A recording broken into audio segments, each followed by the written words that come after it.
بڑی بہادری کے ساتھ سلطان محمود غزنوی نے فتح کیا۔ حالانکہ اس کو فتح کرنا کافی مشکل تھا، وہاں پر راجپوت بادشاہ تھے، اس کے علاوہ بہت سارے پجاری اور بھی وہاں رہتے تھے، لیکن اس قلعے کو جب فتح کیا، فتح کرنے کے بعد قریب ہی سومنات کا مندر تھا، وہاں یہ سارے پجاری اکٹھے ہو گئے۔ اس میں جو راجپوت بادشاہ تھا وہ بھی وہاں پر کھڑا تھا، اس نے پوری فوج تیار کر لی، تقریباً 5 سے 10 ہزار فوجی دستہ اس نے سومنات کے مندر کے قریب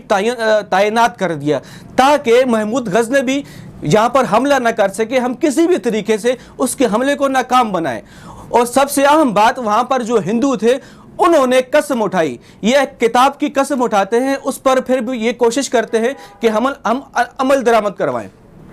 ایک قسم اٹھا لی کہ جب تک ہماری جانیں ہیں ہم اس مندر کو نہیں توڑنے دیں گے، اور ان ہندوؤں کا کتنا کمزور مذہب ہے آپ یہاں سے تعین کر لینا۔ سب نے مل کے عہد کر لیا کہ ہم کسی بھی صورت میں، قسم اٹھا لی اس کتاب کی کہ ہم مندر نہیں توڑنے دیں گے، ہم قتل ہو جائیں گے، مر جائیں گے، ہم مندر نہیں توڑنے دیں گے۔ لیکن جب بھی شیر جنگل کے اندر آتا ہے، گیدڑ کتنی کوششیں کر لیں ان گیدڑوں کو بھاگنا پڑتا ہے۔ جیسے ہی سلطان محمود غزنوی نے حملہ کیا، پے در پہ حملہ کیا، بالآخر میں آپ کو مختصراً بتا رہا ہوں، بالآخر اس مندر کو فتح کر لیا۔ اب مندر کے اندر جیسے ہی سلطان محمود غزنوی داخل ہو رہے تھے، پجاریوں کی لائن لگی ہوئی تھی، پجاری ہاتھ جوڑ کے کھڑے ہو گئے، وہی ہندو جو پہلے کہہ رہے تھے کہ ہم فتح نہیں ہونے دیں گے، ہم مر جائیں گے، کچھ بھی کریں گے، بت گرنے نہیں دیں گے۔ پھر وہی پجاری کچھ تو بھاگ گئے جنہوں نے قسمیں اٹھائی تھی، ان میں سے کچھ پجاری وہاں بچے تھے، وہ ہاتھ جوڑ کے کھڑے ہو گئے۔ اب سلطان محمود غزنوی اندر آیا،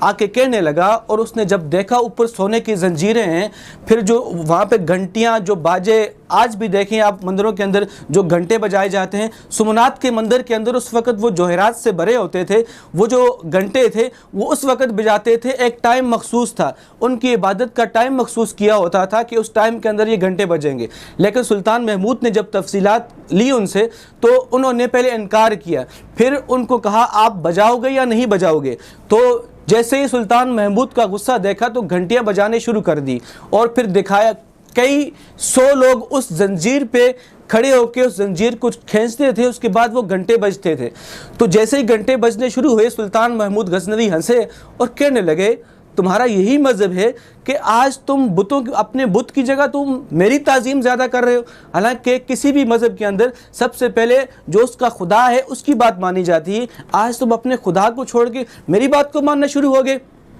اس کے بعد سلطان محمود غزنوی نے ان کو خبردار کیا کہ بت جو بڑا بت تھا اس کو تو میں توڑوں گا۔ جو وہاں کے پجاری تھے انہوں نے آگاہ کیا کہ سلطان آپ ہم سے سونا، زیورات، جوہرات، جو چیز چاہیے، جتنا وزن بتوں کا ہے اس سے زیادہ ہم آپ کو سونا دے دیں گے، لیکن آپ بت نہیں توڑنا۔ اس پہ لمحہ فکریہ یہی ہے، آج جو لوگ یہ کہتے ہیں کہ ریاست کا کام ہے، اسلامی ریاست کا کام ہے مندر بنا کے دینا، تو یاد رہے کہ کسی مسلمان حکمران نے تاریخ میں کسی ہندو کو مندر بنا کے نہیں دیے۔ ہر رعایا کا خیال رکھنا، حکومت کے اندر جو رعایا چاہے وہ ہندو کیوں نہ ہو، خیال رکھنا ریاست کی ذمہ داری ہے، لیکن یہ ذمہ داری کسی نے کبھی تاریخ میں نہیں بتائی کہ ہندوؤں کو مندر بنا کے دیا جائے یا گرجا گھر بنا کے دیا جائے۔ تو جیسے ہی سلطان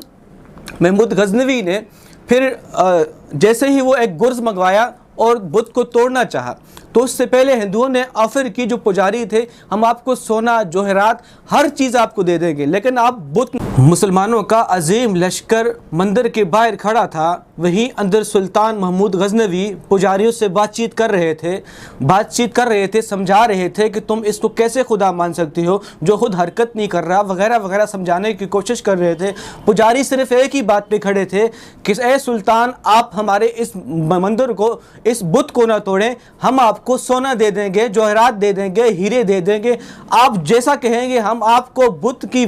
جتنا وزن اس خدا، وہ اپنے لفظوں میں خدا کہہ رہے تھے، جتنا اس کا وزن ہے اس کے برابر آپ کو ہم سونا اور جوہرات کہہ دیں گے، آپ کو دے دیں گے۔ تو یہی باتیں سلطان محمود غزنوی سنتے رہے۔ پھر آخر آپ نے بہت زبردست الفاظ کہے جو میں آپ کو اس ویڈیو میں بتا رہا ہوں۔ آپ نے کہا تم نے اسے خدا کا عام اثر بنا رکھا ہے، مسلمان اس کفر و ضلالت کو برداشت نہیں کر سکتا۔ یہ جو شرک کے اڈے ہیں اس کو مسلمان برداشت نہیں کر سکتا۔ یہ رہتی دنیا تک کے مسلمانوں کو باخبر کیا کہ جہاں شرک کے اڈے ہوں، جہاں یہ ضلالتیں ہوں، مسلمان اس کو برداشت نہیں کر سکتا۔ میں مسلمان ہوں،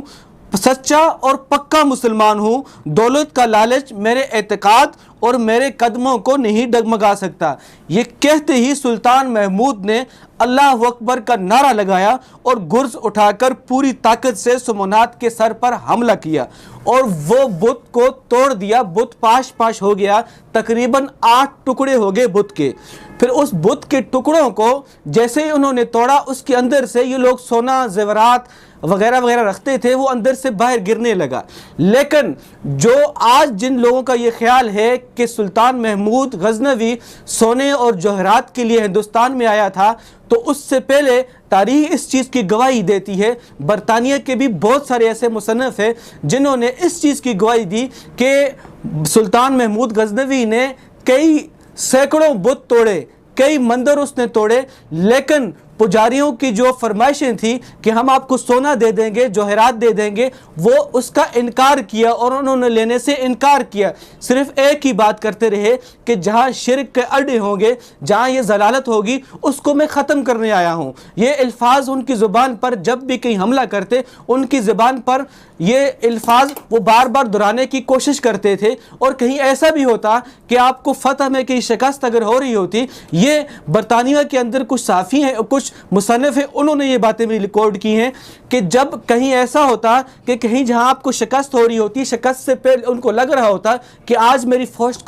کو شکست ہو رہی ہے، تو وہ نوافل ادا کر کے پھر یہ اعلان کرتے مجھے اللہ کی طرف سے اشارہ ملا ہے اور آج ہم جو جنگ لڑ رہے ہیں، اس جنگ میں ہم فتح یاب ہوں گے۔ یہ وہ محمود غزنوی ہے جنہوں نے ہزاروں کی تعداد سے، کئی سینکڑوں کی تعداد سے اپنے مندروں کو توڑا اور پھر آنے والے مسلمانوں کو یہ پیغام دیا کہ مندر بنانا یہ ریاست کی ذمہ داری نہیں ہے،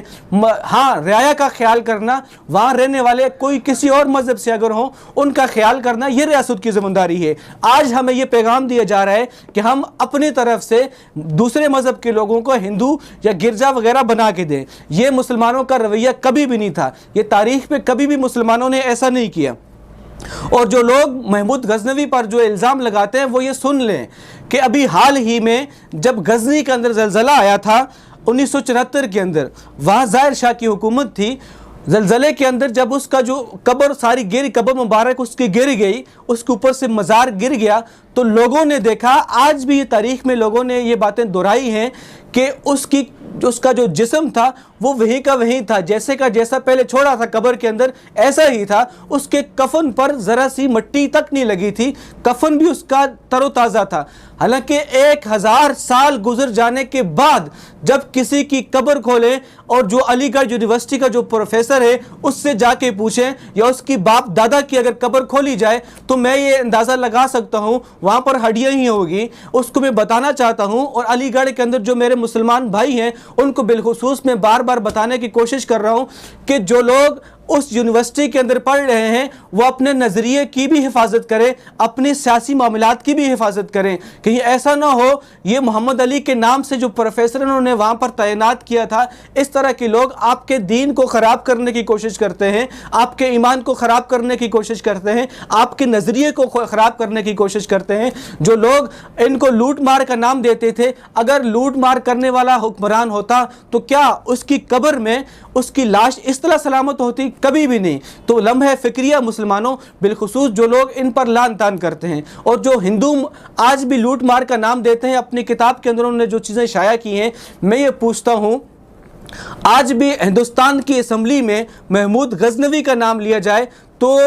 وہاں سے جس بندے نے یہ نام لیا ہوگا، میں نہیں سمجھتا ہندوستان کی اسمبلی کے باہر نکلتے ہی اس کو زندہ چھوڑیں۔ تو یہی نام اگر امریکہ یا برطانیہ کے اسمبلی کے اندر لیا جائے تو وہاں کے لوگوں کو زندہ نہیں چھوڑیں گے۔ اس کی وجہ یہ ہے کہ مسلمان لیڈر تھا، مسلمان بادشاہ تھا، مسلمان جرنیل تھا جس نے مسلمانوں کی حمایت میں کام کیا اور اغیار اسلام کے خلاف کام کیا۔ تو میری ویڈیو بنانے کا مقصد یہ تھا مسلمانوں کو، تاکہ ایسا پیغام دوں اور مسلمانوں کے ذہنوں میں ایسے لیڈروں کی جو انہوں نے کام کیے آپ کے ذہن نشین کروں کہ ہمارے مسلمان جرنیلوں نے کس طریقے سے اغیار اسلام کے خلاف کام کیا۔